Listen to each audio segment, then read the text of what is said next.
The forever falling off screw cover. What a hassle that can be. This is Eric Stark with the Smart RVer podcast, delivering the smarts you need to enjoy the freedom of the RV lifestyle without the fear of breaking down. So how are you doing today, Alexis? Doing pretty good. How are you, Eric? I'm wonderful. Good. It's a great day to be in Montana, right? It sure is. Well, we're stuck here in this room doing podcasts.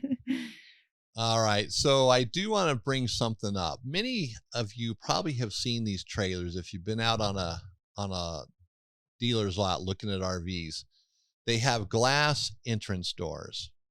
Have you seen any of those, Alexis? Yeah, they're kind of interesting. So a glass entrance door. So, if that door breaks, supposedly there's a door behind it, but the ones I've seen were see-through. You can see right into the RV. It makes no sense. Mm-mm. But either way, a glass entrance door, solid glass, just doesn't make sense. Even if there's a door behind it, the glass breaks. Wow, that sounds expensive and it sounds like a hassle. Mm-hmm. And I've heard you have to replace the entire door. You can't just get a piece of glass. So what I would say, if you have an RV like that, or you just have to have that, I would get some of that clear shield. There's different brands, but it goes on the front of the RVs, in front of cars, like a clear bra, and it protects it. I would put that on the glass, at least halfway up, to protect it from rocks and stuff hitting it, because I'm sure it's just going to break. Now, I know it's not going to shatter and fly everywhere. It's just going to fall down. Either way, it break. We want to make sure that doesn't happen.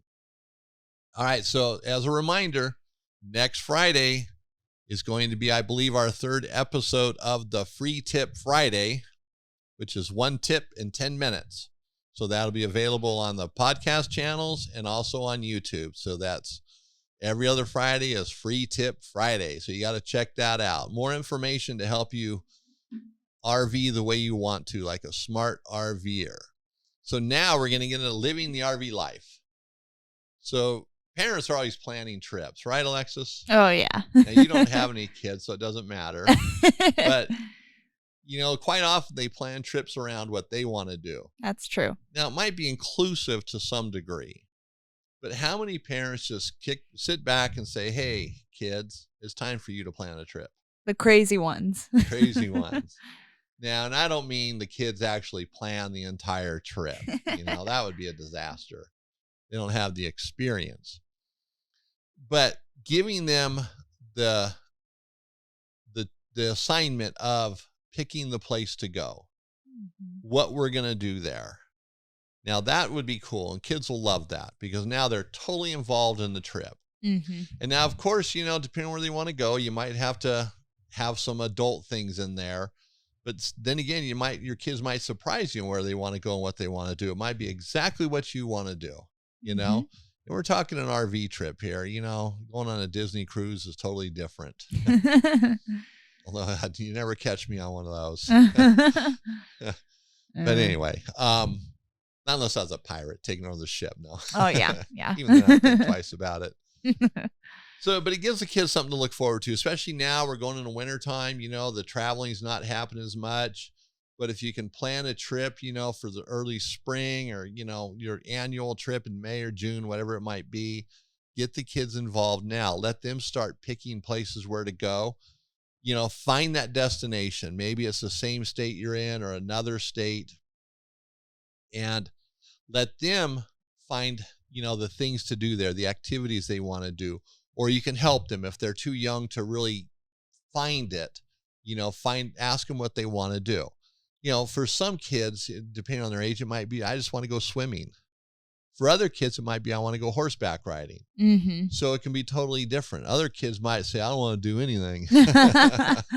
Oh, so boy. There you go. There's a do nothing trip, right? So just leave them at home. But, it also helps you because now they're helping with the planning. So you have less stuff to do.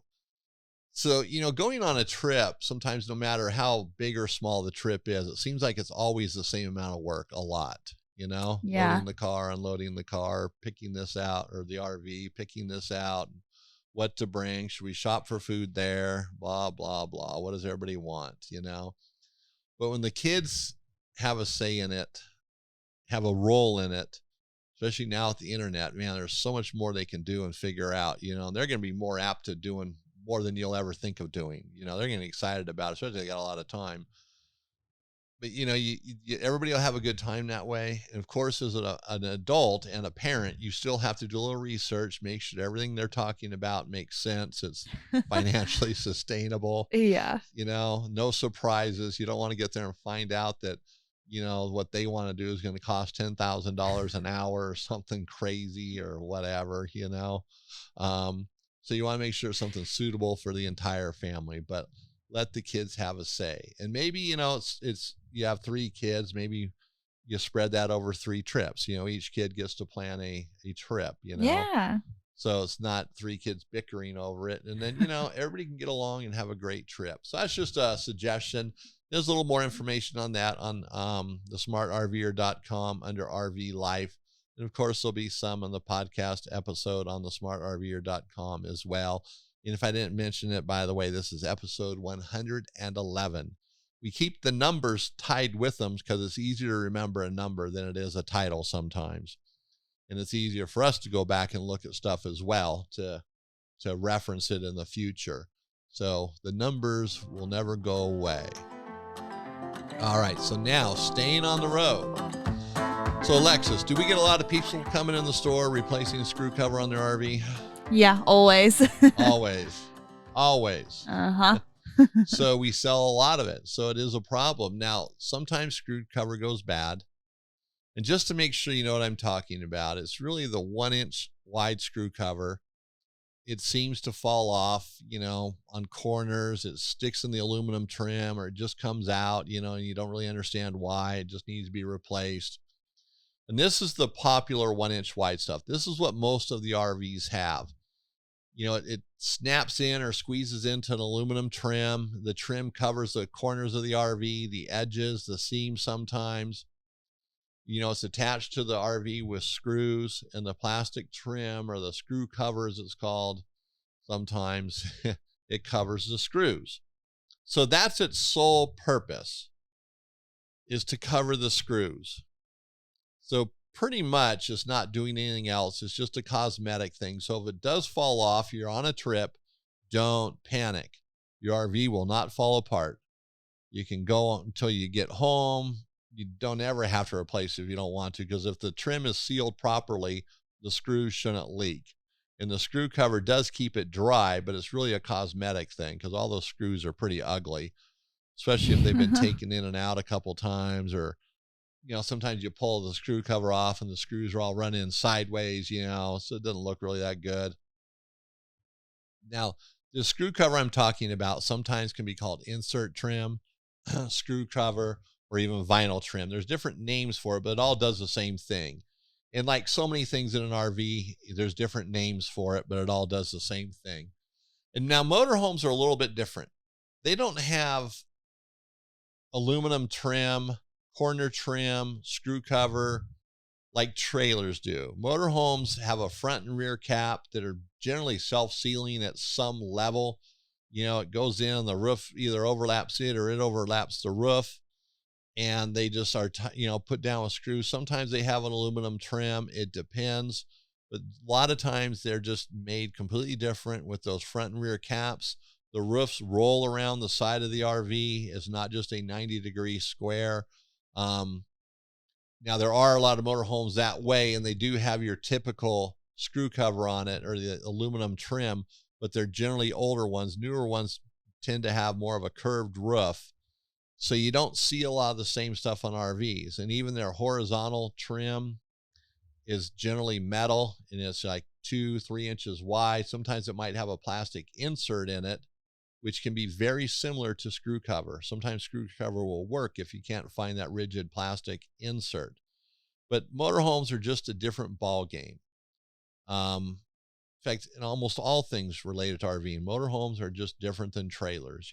Trailers are much simpler, it seems like.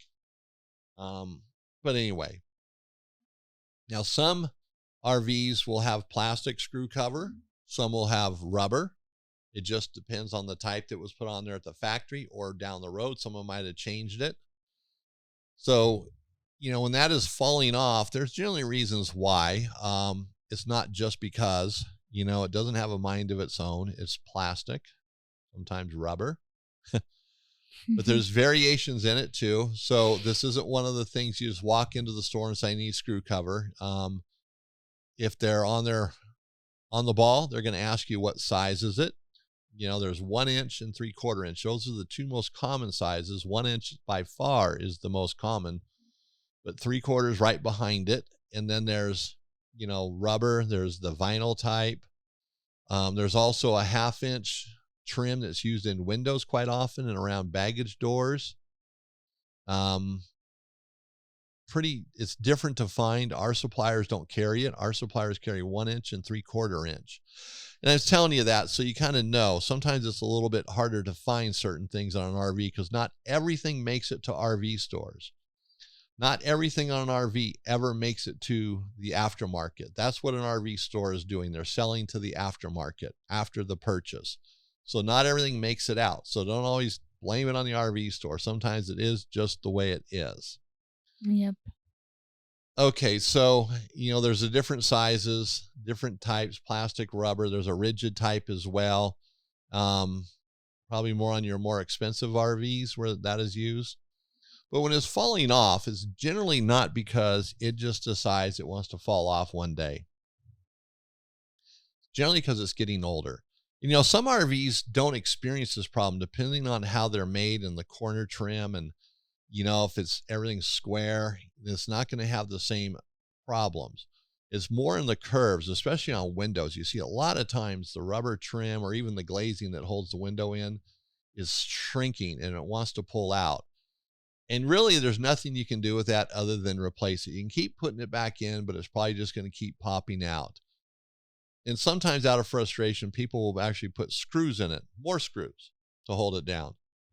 And all you're doing is putting more holes in the RV. So don't use screws. Just replace the trim. That's really what needs to be done. Occasionally it can be squeezed back into the track because it came out for some reason. Maybe someone was working on the RV and they had to take it out for some reason. And so you can squeeze it, put it back in. But sometimes it's just going to come out. You're going down the road and it's getting old. It's starting to wear out. Or, just getting old, not wearing out per se. And it might just come out while you're traveling. So then you want to just replace it because more than likely it's not going to stay back in. It's getting to that point. You can put it back in. The next time you travel, it will probably come out again. You can try it to see what happens. And the reason why I say just replace it is because it's not that expensive for something that will last for years. It might not last indefinitely, but it'll definitely last years. And some RVs go through it quicker than others. Some of them, you literally see it's cracking in the aluminum channel, splits and cracks. So it's lasted a long time. Others, it just seems to come out all the time. Maybe when the person puts it back in, they didn't get it in properly, wrong size, who knows, but it just doesn't seem to last. Could even be the color of it too, because I'm sure that's going to extend or decrease the life of it. If it's black, it's probably going to last longer than white. Off-white will probably last longer than white.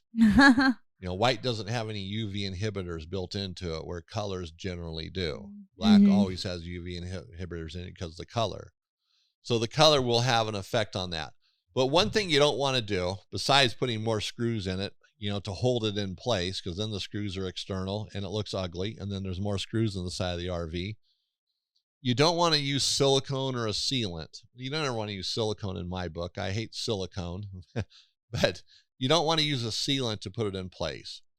If you feel you need to do that, do it very sparingly. Little drops, dashes, but don't just squeeze it in there and get this stuff in there so it'll never come out, or put it in and run a bead of silicone or a sealant on it, because you'll regret that. For one, it's going to look horrible. And two, when you have to replace it, now you got to deal with all that sealant and scrape it all off. Yeah. Don't we hear people asking, should we use a sealant on this Alexis in the store? Yeah, you do all the time. And so that's desperation. Yeah. Or sometimes not knowing, but quite often it's desperation. Mm-hmm. So you definitely don't want to do that. And I don't recall what a 50-foot roll is, but it's $16, $18, somewhere in there. Right. We sell it in 25, 50, 100-foot rolls. Some places sell it by the foot. So whatever it is, it's not all that expensive for something that lasts a long time. And quite often when we're buying something, we just look at the price. Wow, this is $50. That's expensive. But we forget that it might last for 10 or 12 or 13 years. Like an awning fabric for $300 and it's going to last 12 years maybe. It's not that expensive. At the Exactly. time it might be. It might feel expensive, but overall, if you amortize it out, it's not bad. And screw cover though can be a chore to put in. If you don't have strong fingers, you have arthritis, it might not be the task for you, or do little bits of it. Don't bite off the whole RV. Just pull off a section you can do. I know even sometimes when we do an awning, we have to pull out the drip caps and you have to take out the screw, and sometimes the screw cover comes out, putting it back in, or if we get the RV there, we'll put it back in if it's not in there. And sometimes it's a little bit of a chore squeezing it in. So if you have arthritis or something, you might want to think about paying someone to do it. And besides the plastic or vinyl, there's also a rubber screw cover that I don't know how much better it is. Everybody says it's better. We've sold it in the past. We stopped carrying it because we had to sell it by the foot. And it seemed like no one wanted to pay for it, and they went with the plastic. I've seen it on RVs, and it comes out kind of the same, looks the same. It gets that burnt look to it over time. So I don't know how much better it is. I can't give you a true honest answer on that. I haven't done a comparison. But just from experience, the cheaper stuff is probably just as good, the plastic versus the rubber. And some places just don't sell it because you have to sell it by the foot, kind of like how we feel about it. It's, those rolls, if one breaks, you got this big old giant knot and you can't get it out and you end up throwing it away, or a big chunk of it, But a body shop that goes through a lot of it, it might be more up their alley and they might have really good experience with it. And of course, there's different brands of the stuff like everything else. So a brand could make the difference too. So don't try screwing it on. Don't try gluing it on. Put it on the way it's supposed to be, squeezed in there, and just replace it when it's time to replace it. Now, since we're on the outside of the RV and sometimes things get desperate, RV decals sometimes can be one of those things. We're looking at it, man, these things are falling apart. They're peeling. Every time I go out to my RV, there's a little bit more on the ground, and they're to the point now it's really hard to get them off, or it's not worth it. So you're just letting them rot off over time. Well, if you have decals, there's a company called RV Decals Direct. And if you go to their website, rvdecalsdirect.com, you can see what they do. Their stuff's pretty impressive looking. Oh, yeah. Looks great. I mean, it's factory. They show the before and after, and it's factory. Yeah. And I have seen people actually put decals over their old ones. So up close, you can see that it's a decal over an older one. But that might be what you're just going to have to do because it's so hard to get it off. Sure. You have to weigh that out. I mean, with Alexis, would you want to spend, 25 hours a day? Yeah, it's an impossibility, but working on your RV, scraping off decals? I don't really want to do that. No. Probably not. And your husband probably wouldn't want to either. Exactly. Especially if they're on there a long time, they can be really hard to get off. If they start cracking. So it's easier just to go over it. In Arizona, there was companies that went out and did this. Now, they did it, I think, just because it was easier to do, because their work wasn't that great.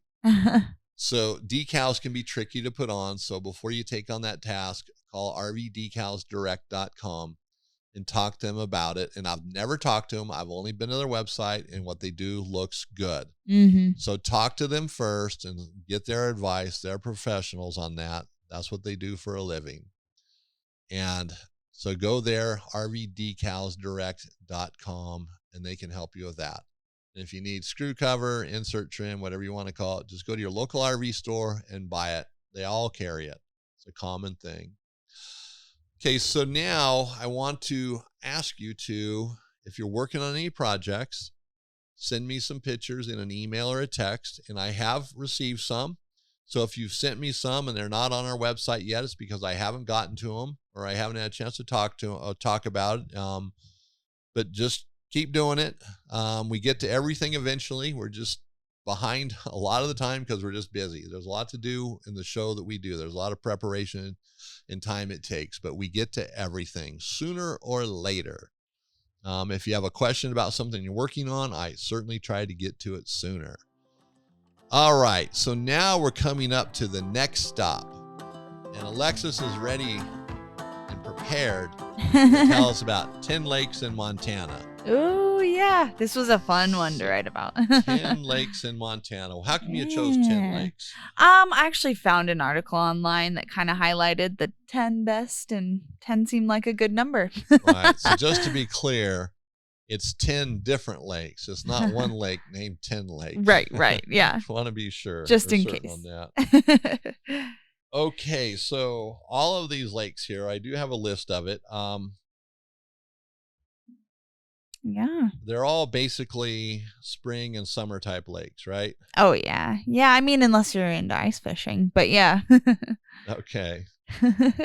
So I'm not into ice fishing, so Okay. definitely that rules them out. Okay, Gotcha. So now, all these lakes are in Montana, and you can pretty much be guaranteed if you go to a lake in Montana, you're going to love it. Oh, yeah. Absolutely. The pictures you see of Montana are real. Mm-hmm. I mean, every day, we look out the windows, the back of our business, the front of the business, you see mountains. In the winter, they're snow-capped. In the summer, they're not. It's beautiful. But you see the beautiful sky and everything. So no matter where you go, it's going to be awesome. Yeah. So these 10 lakes, all of them offer camping of some kind there? I think so. Yes. It seems like they all do. Have you ever been? Which ones have you been to? Flathead. Yeah. That's the big one. Flathead. Okay, well there you go. Yes. I haven't been to a whole lot of lakes. I've been to some smaller ones, but generally my travels take me along rivers. Yeah. Creeks. Okay. A creek. Crick. Yeah, I don't fish. Yeah. I don't have a boat. That's so okay. lakes aren't as appealing to me. I love the water. Yeah. But I'd rather be at the ocean than a lake. Oh yeah, yeah. So I don't go out of my way to go to a lake very often. Gotcha. But they are cool though. Flathead is really awesome. Oh yeah, it's huge. It's beautiful. Right. Yes. Yeah, and it's one of these things kind of they all have their own little thing about them. Kind of like little towns and places like Montana, and I'm sure the states you guys are in. Everything has something about it. All the lakes have their own little thing, Exactly. I didn't see Twin Lakes here on the list because I know there's about 8 different sets of Twin Lakes in Montana. Exactly. So I'm not sure which Twin Lakes you're talking about. That's true. So you would say that you're pretty sure all these lakes have camping, have food around them, places to eat. Yeah. And there's definitely things to do. Oh, yeah, definitely. Fishing, biking. Absolutely. Canoeing, boating. Yeah. Kayaking, the whole package. Exactly. Yes. Yeah, so there's something to do at all of them. Yeah. Yeah, and bicycling, there's something you can do. There you go. Just about anywhere. All the way around. Yep. In fact, did I tell you we're getting electric bikes? Oh, no. We're getting into electric bikes. Yes. That's exciting. So that's something every RVer is going to have. That's right. Electric bikes are very popular. So we're going to talk about that a little bit more in another episode. So there's a lot of things to do. And it's not just Montana. We live in Montana, so obviously we're a little prejudiced about it. So if you're watching this on YouTube, this is the plastic trim what we were talking about earlier. I forgot I had it sitting here. And so RV Envy now, we're going to talk about, we're done with the next stop, right, Alexis? Oh, yeah, we're done. Yeah. Pick some lakes in Montana, any 10, Go check it out. These 10 will be on the website at thesmartrver.com, so you can check them out there. So now, RV Envy, we're going to talk about mechanic in a bottle. So it's liquid, about 8 ounces. Can't read it, something like that. So this is for, I would say, primarily a generator if you're an RVer. So your RV's been sitting all winter, and maybe you start it up and it doesn't run so good. So before you take it to a shop and spend a lot of money for them to do maybe a carburetor rebuild or a bunch of stuff that, it just happens to fix it, if you use mechanic in a bottle, more than likely it's going to take care of the problem, unless it's just some hard part problem like a bad piston ring or a burnt valve or something like that. If it's in the carburetor, more than likely this will take care of it, and the generator will run perfect. Work on any kind of small engine. The stuff works great, and it's synthetic, and so it's man-made, and so it's made a little bit different, and it's going to have a longer shelf life. It's kind of like the VP racing fuels. We sell those, and there's other brands of them, but they're synthetic. So like VP racing fuels will sit on the shelf for 10 years. Wow. No problem. And I use stuff like this in my generators and small engines because like the VP racing fuel just kind of cleans out the carburetor. Really nice. You don't have to use a lot of it. You can just run one tank through or a half a tank. On this would be your springtime product, mechanic in a bottle, to run it through your generator to get it running right. Even if it runs okay, it probably wouldn't hurt to run it through. It'll just clean out everything in the carburetor and get it kind of back to that factory feel. So mechanic in a bottle is what's going to make your neighbors envious of your RV, because the generator runs so good and you're just happy when you're out camping because you don't have all those other problems. Okay, so now we've covered that, and I want to remind you to listen to Free Tip Fridays. That's one tip in 10 minutes, so it's every other week, opposite of this show. And in December, we're going to be doing a review. Hopefully, we're going to be doing a review that everything comes together by then about an RV maintenance app. And I've been talking about maintaining your RV, and I push, keeping ledgers and track of what you're doing. So we have found this RV maintenance app, and I'm not saying the name yet because I haven't had a chance to look at it, but I want to throw it out there that it's coming. And so I'm going to look it over, and hopefully we'll be able to get you a discount or something so you guys can try it out. I know they do have a free trial, but like I said, no names yet. We're going to wait a little bit, and hopefully this thing will work out. So that's coming in December, more than likely the first part of December. Get to this sooner than later. Okay, and so that's going to come up in the near future. So I want to thank everybody for being here today, and for Alexis being on the show and helping us out with the next stop. So it's been awesome hanging out with you, and this is Eric Stark with the Smart RVer podcast. So if I don't see you on the road, let's connect at thesmartrver.com.